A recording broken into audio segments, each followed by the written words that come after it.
Cada vez mais, os computadores estão integrados às nossas vidas. Seja na troca de e-mails, no uso de uma rede social ou então em alguma situação do seu trabalho. As crianças também, desde pequenas, já aprendem a manusear com habilidade aparelhos eletrônicos e computadores. E esse é um mercado que está sempre em constante evolução. Agora, por trás de todo o avanço tecnológico e nos bastidores de empresas informatizadas, existem profissionais qualificados, empenhados no desenvolvimento, suporte e manutenção dessas máquinas. Já não dá mais para separar o setor de informática da atividade da maioria das empresas e indústrias. Computadores, tablets e smartphones estão por todos os lados e muita gente coloca a mão na massa para que essas máquinas funcionem corretamente. Os técnicos em manutenção e suporte em informática executam a montagem, instalação, configuração de periféricos e o suporte técnico em sistemas computacionais. E eles manjam tudo sobre esses sistemas e seus componentes. Os smartphones e tablets também são considerados computadores e a venda desses produtos não para de crescer. Hoje em dia, o mercado de informática está tão aquecido que esses números são até difíceis da gente compreender. Mas hoje, são mais de 17 bilhões de aparelhos, entre tablets, computadores e smartphones, que estão conectados à internet. Eu vim aqui até a sede da empresa Intelbras, fábrica que produz equipamentos de segurança, telecom e redes, para entender melhor como eles fabricam alguns desses equipamentos de informática. E também entender como um técnico em manutenção e suporte em informática se insere e trabalha aqui.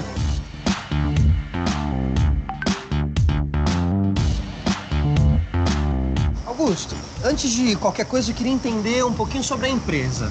Intelbras é uma empresa que tem 37 anos no mercado.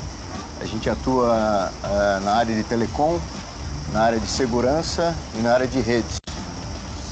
Temos uma área produtiva de placas, de injeção de plástico e de montagem final. E aqui a gente está numa linha de montagem? Aqui é o início da montagem de placas, né? Então aqui nós temos as máquinas, onde a gente recebe a placa nua do fornecedor e aqui acontece o primeiro contato com a placa, o primeiro contato com o produto. E Augusto, que tipos de produto que são fabricados aqui? Aqui nós produzimos produtos ligados à segurança, produtos ligados a redes, a gama de produto é bem grande. Então são produtos utilizados no nosso dia a dia. Isso. E também produtos utilizados em grandes empresas. Isso, né? Tanto corporativo quanto residencial. Aqui a gente estaria num segundo passo dessa linha de montagem, podemos dizer assim? Isso, como mostrei lá no outro prédio, lá era uma inserção automática, aqui uma inserção manual. E aí as meninas vão colocando aqui então manualmente. Peça por peça, né? Cada uma é responsável, imagino, por uma peça. Isso. Finaliza a placa, coloca a placa na esteira e a placa passa pela máquina de solda. Prontíssima. Isso. Certo. E aí a gente tem mais uma etapa ainda? Temos mais uma etapa. Que é? Que é a montagem final. Então aqui é a última etapa. Aqui é a parte final. Certo. Aqui é onde tudo aquilo que a gente viu vai se transformar num produto de verdade. Aqui a placa está pronta. O plástico já está pronto, injetado. Eu faço a montagem do produto. Eu testo o produto 100%. Tá. Embalo individualmente e o produto está pronto para ir para a loja, para o cliente ir lá e comprar. O interesse pela informática é bem comum. Afinal, a tecnologia facilita a nossa vida. Agora, entender esse tema a fundo é que é o grande desafio e demanda muito conhecimento. Mas pelo que a gente pôde perceber aqui no Senai, a galera tá mandando bem. Agora a gente vai conhecer o Igor Matos. O Igor é técnico em manutenção e suporte em informática e trabalha em uma empresa especializada em softwares.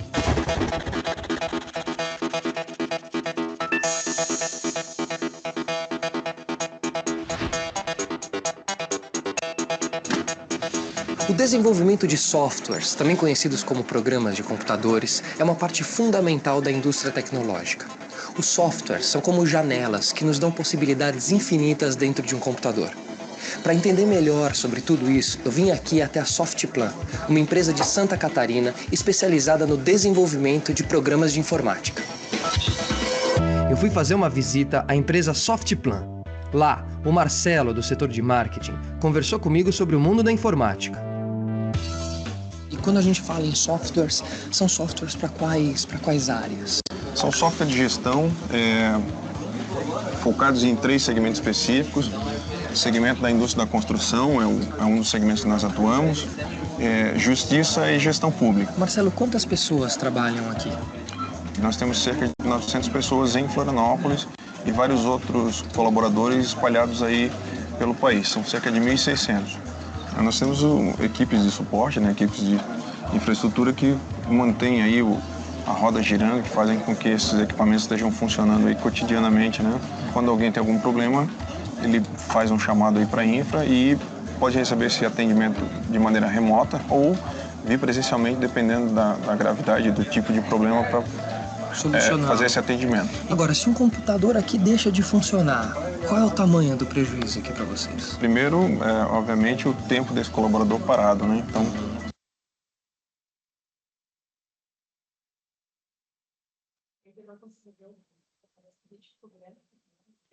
boa noite, Kaique, tudo bem? Alô, alô, consegue me ouvir, Kaique?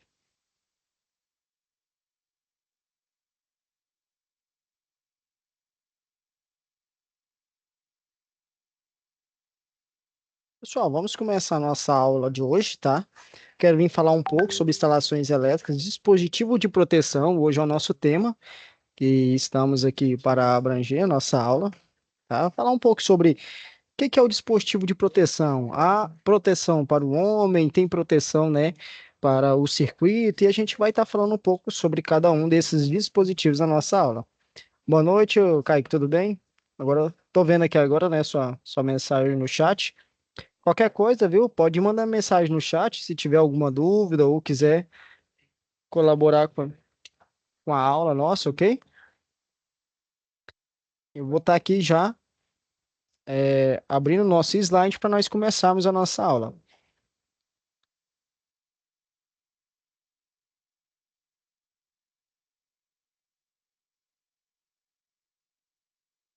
O dispositivo de proteção são elementos fundamentais nas instalações elétricas hoje prediais, pois tem como objetivo o quê? Garantir a segurança das pessoas dos equipamentos elétricos. E eles são responsáveis por quê? Por detectar anomalias elétricas, certo? E atuar rapidamente para interromper o fornecimento de energia elétrica, evitando acidentes e danos de materiais. Por que que hoje, né, há muitos acidentes, principalmente dentro de casa, há muitos acidentes na indústria. Aconteceu de uma casa pegar fogo e o disjuntor não desarmou. Tudo por falta, né, de um dimensionamento certo, tá, dentro do nosso dispositivo de proteção. Se o disjuntor era para desarmar com 25 amperes, ele vai lá, coloca um de 32 amperes, um de 40 amperes, e o disjuntor não vai, né, desarmar. O que que vai acontecer? Um efeito Joule. O que que é isso, professor? Ele vai esquentar o cabo, ele não vai desarmar o disjuntor, e isso até pegar fogo. Então, é por isso que há, né, muitas dessas anomalias nas instalações elétricas de hoje por falta de um dimensionamento certo, por falta de um trabalho supervisionado ali dentro de um projeto elétrico que foi feito por um projetista, né? E os dispositivos de proteção elétrica têm a função de aumentar a segurança das instalações elétricas, prevenindo contra choques elétricos, sobreaquecimentos ou surtos de corrente ou tensão, conforme a nossa norma técnica brasileira da nossa NBR 5410. Volto sempre a dizer, professor, que norma é essa? A nossa norma brasileira, tá? Que a gente tem regular. Então, a 5410 é completamente o nosso livro, tá? A nossa Bíblia do dia a dia dentro da eletricidade. Por quê? Porque ela trata das instalações elétricas de baixa tensão até 1.000 volts. Lembrando que até 1.000 volts a gente trabalhamos com baixa tensão, mas acima de 1.000 volts é média tensão, mais ou menos aí até 34 kVA. Acima de 34 kVA já consideramos alta tensão. Então, ela vai tratar desses dispositivos e são obrigatórios em uma instalação. Os três principais que hoje a gente instalamos dentro de uma casa é o famoso disjuntor, o DR e o DPS. E a gente vai falar sobre cada um deles e a diferença, tá? De como que eles estão ou como que eles funcionam dentro da instalação. Vamos primeiro com os disjuntores, né? Todo mundo conhece, é o mais eficaz, todo mundo sabe trabalhar com ele, até aquele que é ignorante de conhecimento dentro da nossa área, sabe o que que é um disjuntor, né? E o pessoal normalmente acha que ele é apenas para proteger o homem, tá? que estão enganados. O disjuntor ele não foi feito para proteger o homem. Por mais que às vezes você vai levar um choque ali, ele talvez ele pode desarmar porque houve um sobreaquecimento ou um pico de corrente foi mais alto do que o predominado, então ele vai desarmar. Fora disso, ele não é, tá? Ele não é para proteger o homem. São dispositivos de proteção que interrompem o fornecimento de energia elétrica em caso de sobrecarga ou curto-circuito. Eles são instalados no quadro de distribuição e possuem diferentes capacidades de corrente elétrica, de acordo com a carga do circuito protegido. O disjuntor é um aparelho projetado para desarmar o circuito em que está instalado ao detectar calor atípico, indicado corrente excedente. Dessa forma, ele evita as sobrecargas e os curtos-circuitos em uma instalação elétrica.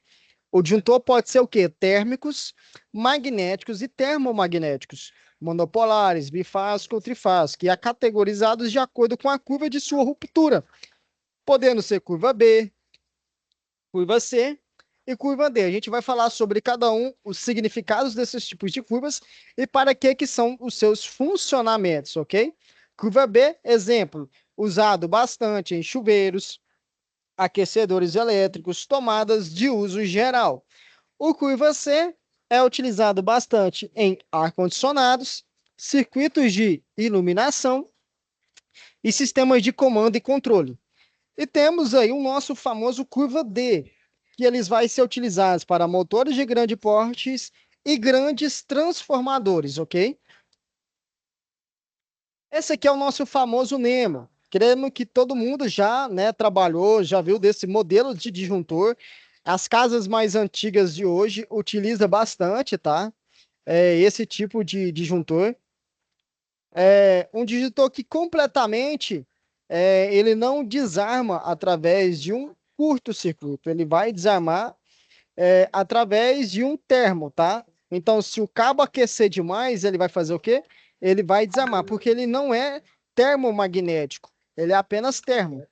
E a gente vai falar um pouco sobre ele, tá? E quais as suas notificações.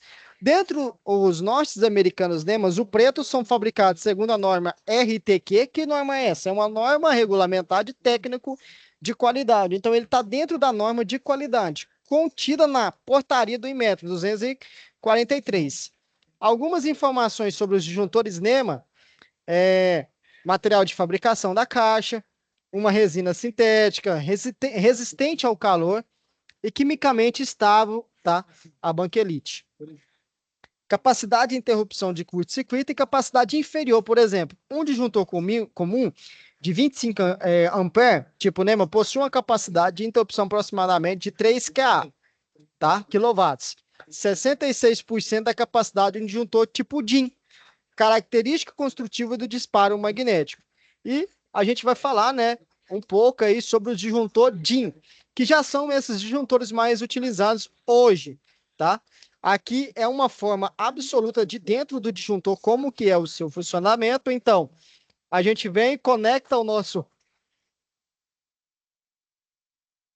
cabo aqui, certo? Nessa ponta, e vem com outro cabo aqui, ele vai acionar essa chave e desacionar. Ou seja, ele vai, né, fazer o seccionamento de passagem de tensão elétrica de um lado para o outro. Beleza? Temos disjuntores chamados disjuntor DIN, que esses são mais comuns, tá? Temos Zistec, Soprando, né? E várias outras marcas aí no mercado de trabalho hoje. WEG, Tramontina.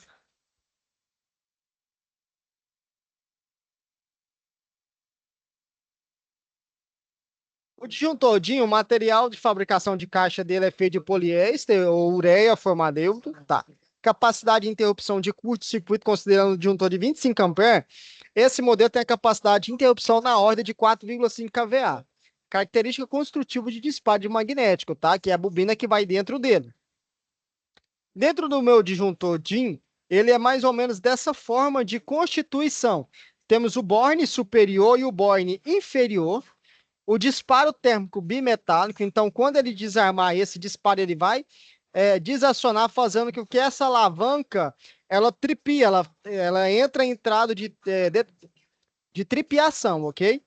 E esse aqui é o contato móvel, o contato fixo dele, a câmara de extinção. Então, esse aqui é onde que vai fazer toda, né, destilação daquele calor e o desligamento magnético da bobina, ok?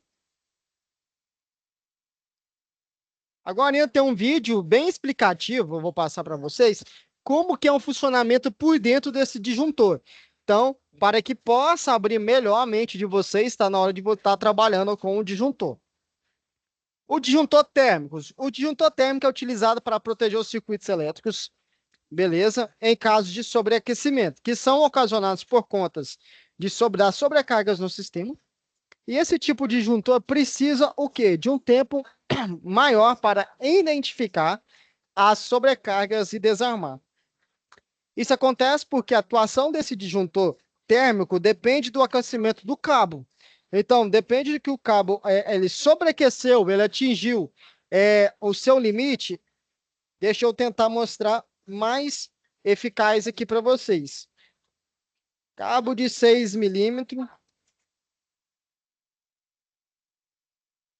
Sua medida de corrente.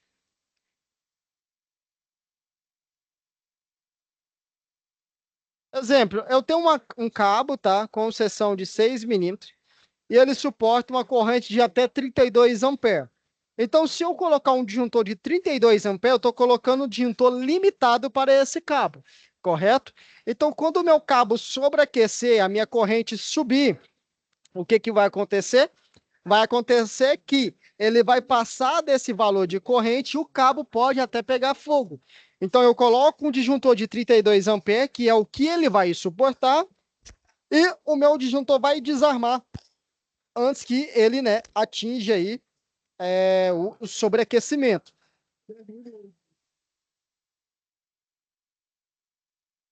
Então, esses é um dos modelos do meu disjuntor, uma das funções do meu disjuntor. E, além disso, esse modelo de dispositivo não desarma quando há curto-circuito no sistema elétrico.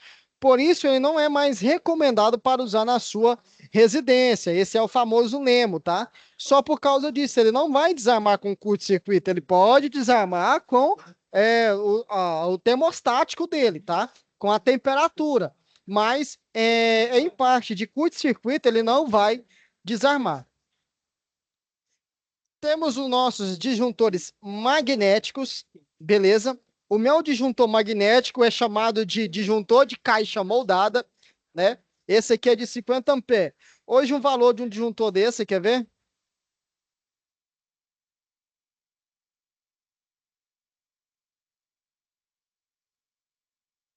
Ele está na faixa aí mais ou menos de R$ 130, 369, 448. Vai depender de qual marca que a gente vai utilizar ali na hora. Essa marca aqui é uma marca inferior, uma marquinha a marca Kairos, né? E temos aí vários modelos de disjuntores, né, de caixa moldada, onde que utilizamos aí, né, principalmente em montagem de quadro, painéis e etc. Ele tem um estado de AAA, então ele não chega a desarmar 100%, tá? Não que não deixe de passar tensão, ele não vai passar tensão mesmo ele tripiando. Então ele tem uma mola e é muito dura essa mola, o que que você tem que fazer? Você tem que baixar ela todinha, colocar em off para depois você, né, levantar esse disjuntor para que você consiga rearmar ele novamente, tá? O disjuntor magnético é instalado para proteger os sistemas elétricos de casa contra sobrecorrentes que são ocasionados por curto-circuito. Diferente do modelo com proteção térmica, esse tipo de disjuntor desarma rapidamente, pois funciona baseado no princípio eletromagnético. Então, além do curto-circuito dele, que é o elétron, ele tem um magnetismo dele, onde que ele vai estar trabalhando. Assim, quando a corrente elétrica é maior do que deveria, o equipamento identifica instantaneamente e interrompe o circuito para que não haja uma queima de disjuntor, de motor, uma queima de iluminação, daquele painel que ele está, né, suportando. Porém, o disjuntor magnético não consegue identificar o sobreaquecimento. Então, um nós falamos sobre aquecimento, outro sobre curto-circuito. Esse disjuntor, ele é apenas para curto-circuito. Sobreaquecimento, ele vai pegar fogo aí e ele não vai desarmar porque ele não é habilitado para essa forma. E dessa forma ele desarma apenas quando há curto-circuitos na instalação elétrica, correto? E o nosso famoso disjuntor termomagnético que utilizamos hoje, é o famoso disjuntor DIN. Hoje nós utilizamos na parte residencial, industrial, né, que temos aí a junção dos modelos com proteção térmica e magnética. Por isso a tecnologia do disjuntor termomagnético é capaz de quê? Identificar o curto-circuitos, tá? E sobreaquecimento nos cabos. Dessa forma, o dispositivo termomagnético desarma nos dois casos e proporciona mais proteção na instalação elétrica do que nos disjuntores termos ou magnéticos. Então, ele vai desarmar esse disjuntor com sobreaquecimento e com curto-circuito. Ah, houve um curto-circuito aí no meu sistema, ele vai o quê? Desarmar. Ah, o meu chuveiro esquentou e começou a querer, né, fumaçar o cabo. Você tocou no cabo, o cabo estava quente, o que o disjuntor vai fazer? Desarmar. Por isso que hoje nós utilizamos mais desse modelo dentro das nossas casas hoje, dentro da indústria, porque eles são mais recomendados para instalações. O disjuntor ele pode ser monopolar, unipolar, bifásico ou trifásico. Unipolares deve ser utilizada para proteger o sistema elétrico de casas que possuem apenas uma fase de energia e um circuito neutro. O dispositivo deve ser ligado somente na fase única e energia do circuito. Dessa maneira, o disjuntor desarma assim que identificar o sobreaquecimento e sobreaquecimento dos sistemas elétricos, evitando panes no sistema, tá?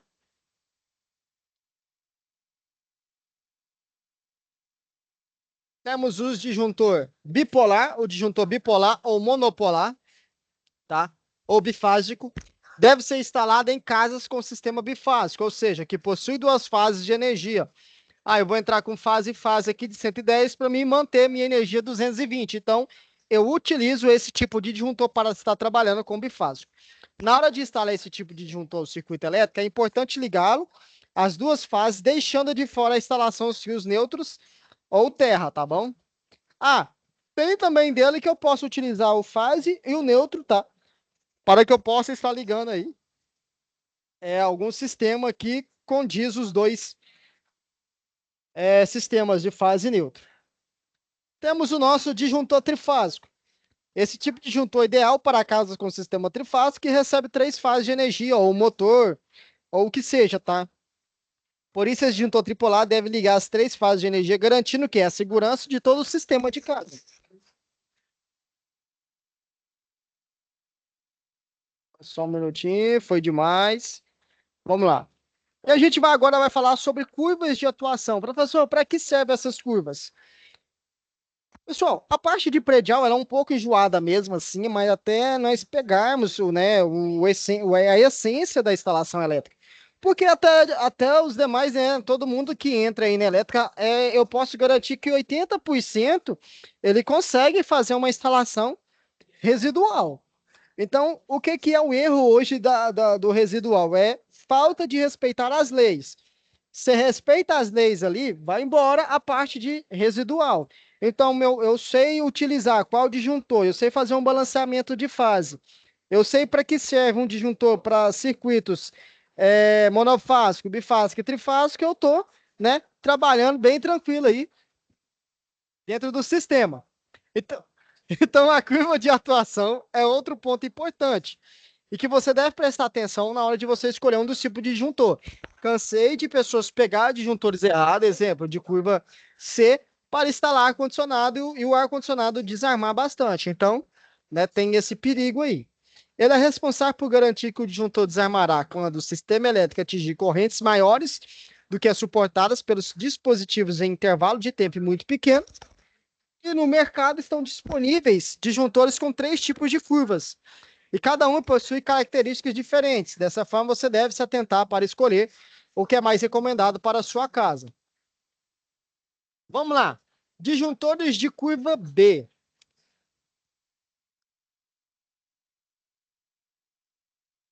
Os disjuntores com curva B, ele possui uma curva de ruptura entre 3 e 5 vezes maior que a corrente nominal no dispositivo de segurança. Ou seja, ele desarmará se o circuito elétrico atingir uma corrente 3 a 5 vezes maior, tá?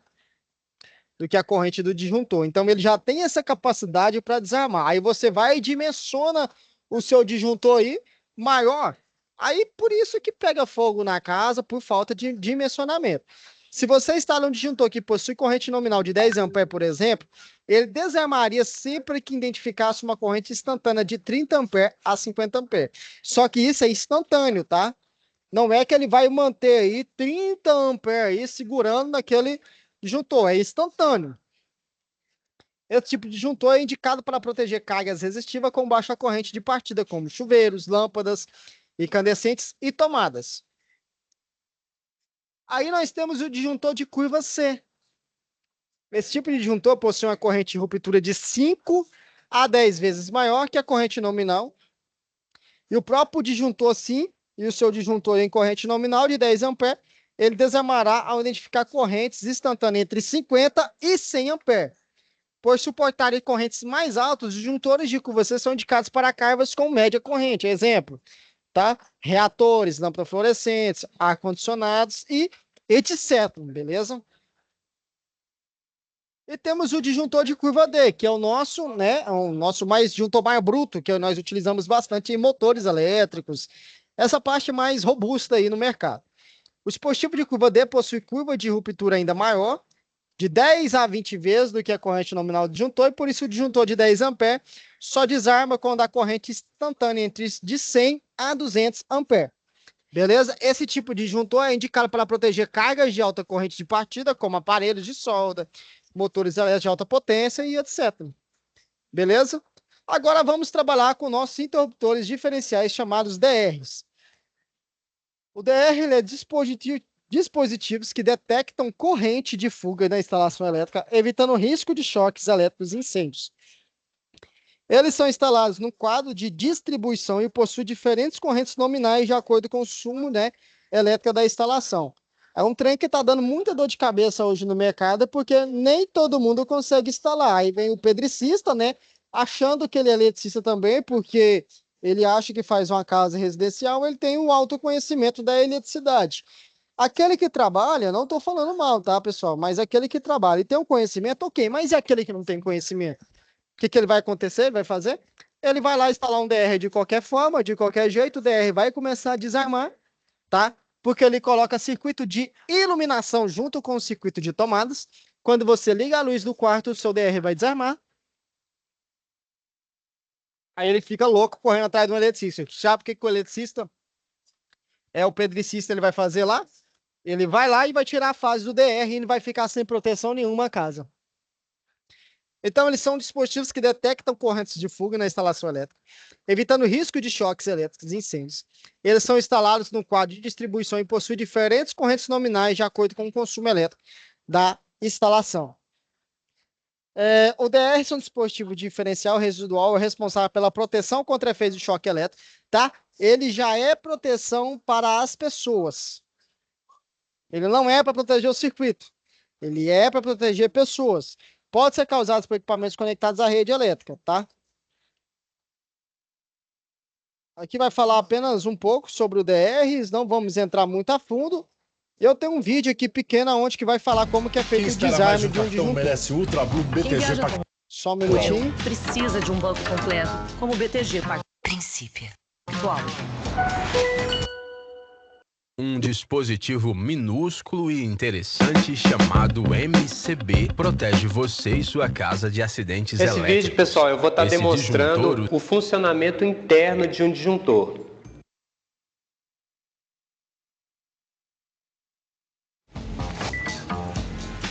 Quem fica entre o Brasil e o exterior merece o atendimento do... Um dispositivo minúsculo e interessante chamado MCB protege você e sua casa de acidentes elétricos. Esse disjuntor o salva de duas situações. Primeira, curto-circuito e segunda, condições de sobrecarga. Em um cenário de curto-circuito, o MCB tropeça em menos de 3 milissegundos e isola as conexões internas. Vamos ver como este dispositivo inteligente detecta o caos atual tão rapidamente e precisamente. Um dispositivo simples chamado fusível, que tem um fio de ponto de fusão baixo usado para proteção domiciliar em dias anteriores. Em ambas as condições de falha mencionadas anteriormente, a corrente aumenta, resultando em superaquecimento e fusão do fio ou quebra do circuito. No entanto, toda vez que o fusível queimava, você tinha que substituí-lo manualmente. Até você conseguir fazer isso, boa sorte com o apagão. Esta situação ocorria comumente, por isso que os disjuntores foram inventados. Quem espera mais de um cartão merece Ultra Blue BTG Pactual. Princípio.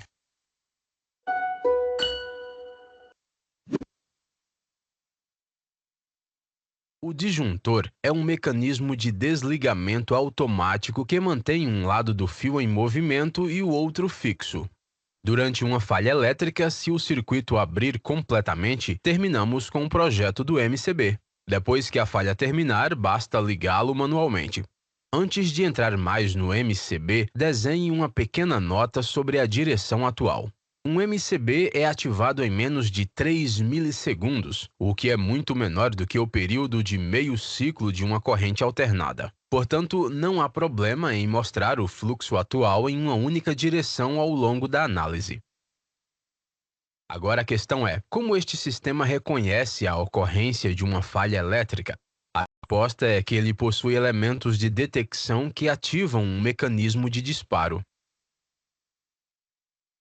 Vamos primeiro ver como podemos projetar um mecanismo de disparo. Um aluno me questionou como que funcionava um disjuntor, então eu abri um disjuntor para mostrar para vocês, ok? Então esse aqui é um disjuntor termomagnético, ele é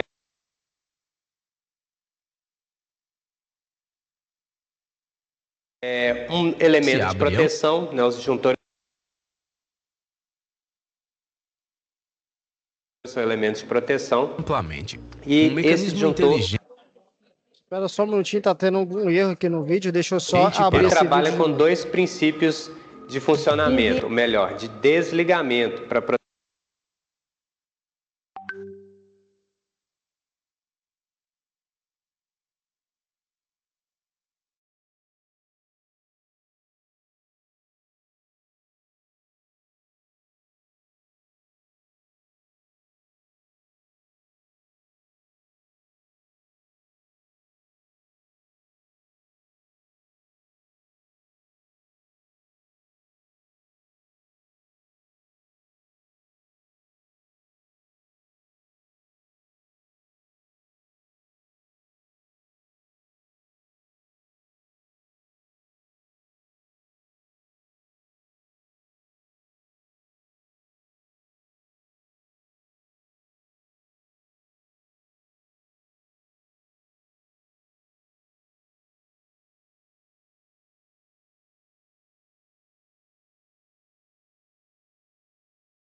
Só um minutinho que deu um probleminha aqui, eu tô tentando resolver, beleza?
de 3 milissegundos, o que é muito menor do que o período de meio ciclo de uma corrente alternada. Portanto, não há problema em mostrar o fluxo atual em uma única direção ao longo da análise.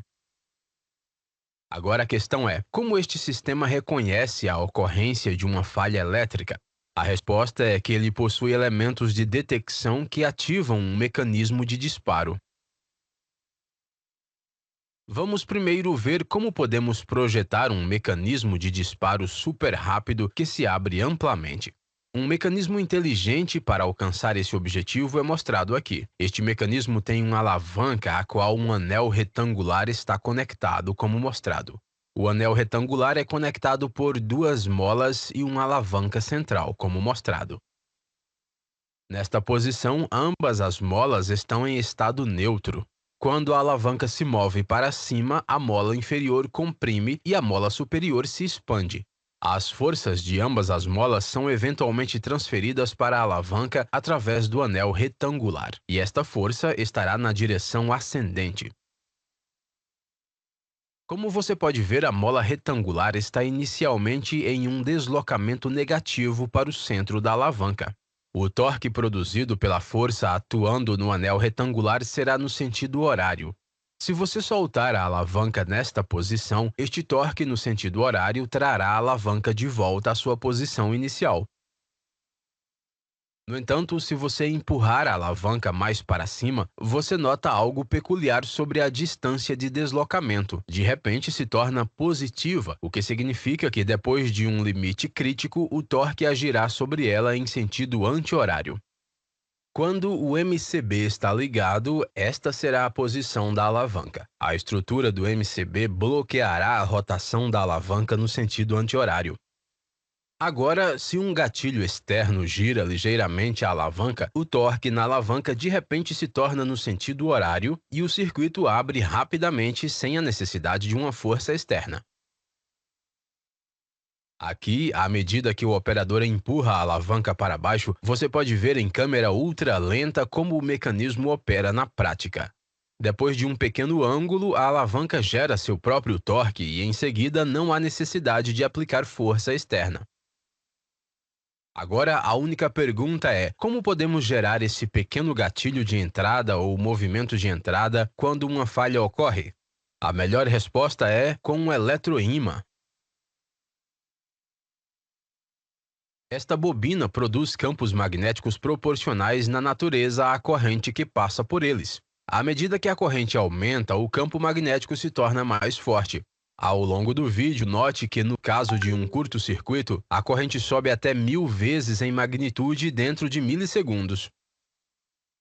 Este resultado gera um campo magnético muito forte. Um cilindro de ferro e um pino são colocados dentro desse eletroímã em uma mola ligeiramente deslocada de seu centro. O forte campo magnético puxa o cilindro para baixo, empurrando o pino. Esse minúsculo movimento do pino é o gatilho de entrada do mecanismo e leva à abertura do circuito, como discutimos anteriormente. Você deve estar se perguntando, no fluxo normal de corrente, por que este cilindro não é atraído para baixo? Bem, a força no fluxo normal de corrente não é alta o suficiente para superar a tensão da mola. Enquanto a corrente de curto-circuito pode subir de 10 a 100 vezes a corrente normal, a força é bastante alta. Então, o circuito desarma. O perigo da falha ainda não acabou, pessoal. Assim que os contatos são abertos, a corrente não apenas para de fluir. A corrente de falha é de grande valor e levará à descarga de ar, ou a corrente fluirá pelo ar. É um arco incrível de ver, mas perigoso. Para extinguir o arco é usado um componente chamado corredor de arco ou calha de arco. A calha de arco é um arranjo de placas paralelas dispostas em pequenos intervalos. À medida que os contatos se separam, a forte corrente de falha fluindo como um arco desencadeia um enorme aumento de temperatura que pode causar danos. Portanto, este arco deve ser eliminado. A resistência aumenta com o comprimento e diminui com a área. Assim, precisamos de maior resistência da corrente que passa pelo ar, razão pela qual a distância entre os pontos de contato é mantida alta após a abertura do circuito. Como o ar está quente, este arco será empurrado para cima. Posteriormente, o arco é dividido em pequenos pedaços, reduzindo assim sua área. Com o aumento da resistência, o arco morre na corrente zero. Agora, vamos ver como o MCB evita o segundo tipo de falha, uma condição de sobrecarga. Uma sobrecarga acontece se você se encontrar usando uma série de aparelhos ao mesmo tempo. Como todos os aparelhos em nossas casas estão conectados em paralelo, tal cenário levará a um aumento da corrente. Este é outro cenário perigoso que precisamos prevenir. O fluxo de corrente durante um curto-circuito sobe de 10 a 100 vezes a corrente nominal, mas na sobrecarga ele sobe de 2 a 5 vezes. Você pode pensar que o uso de um eletroímã separador com menor classificação operacional pode resolver este problema, mas não vai. Vamos ver o motivo. O problema com esta nova bobina em uma condição de sobrecarga é que ela será ativada mesmo se você simplesmente ligar outro aparelho elétrico. Os tubos fluorescentes, por exemplo, carregam um pico de corrente durante a inicialização que mantém por cerca de 10 milissegundos e depois volta ao normal. Portanto, o uso de um eletroímã de classificação mais baixa fará com que o disjuntor desarme desnecessariamente quando você ligar aparelhos elétricos. Uma escolha perfeita para resolver a condição de sobrecarga é uma tira bimetálica. Este sensor é um pouco mais lento e compensa os picos de corrente, pois permanece por apenas 10 milissegundos. No entanto, ele tropeça no MCB quando a corrente de sobrecarga se mantém por 2 segundos ou mais. Em uma faixa bimetálica, à medida que a corrente sobe, o calor faz com que a tira se dobre lentamente. Essa ocorrência empurra uma alavanca em forma de C e, portanto, a alavanca principal para baixo e, assim, abre os contatos. O valor atual no qual a tira bimetálica deve operar pode ser variado com este parafuso, que só é ajustado pelos fabricantes. Esperamos que agora tenha desenvolvido uma boa compreensão de um disjuntor em miniatura.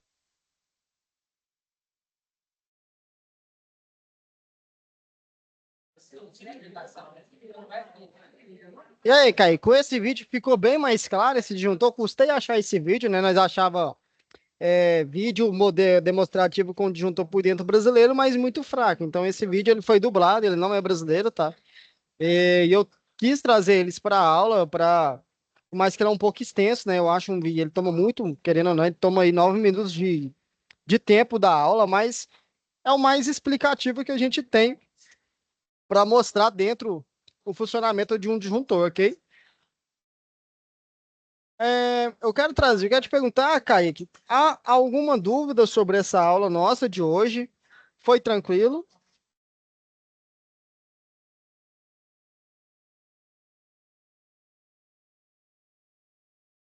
Se tiver alguma dúvida, tá? Pode quiser abrir o áudio, levantar a mão ou mandar aqui no chat, tá?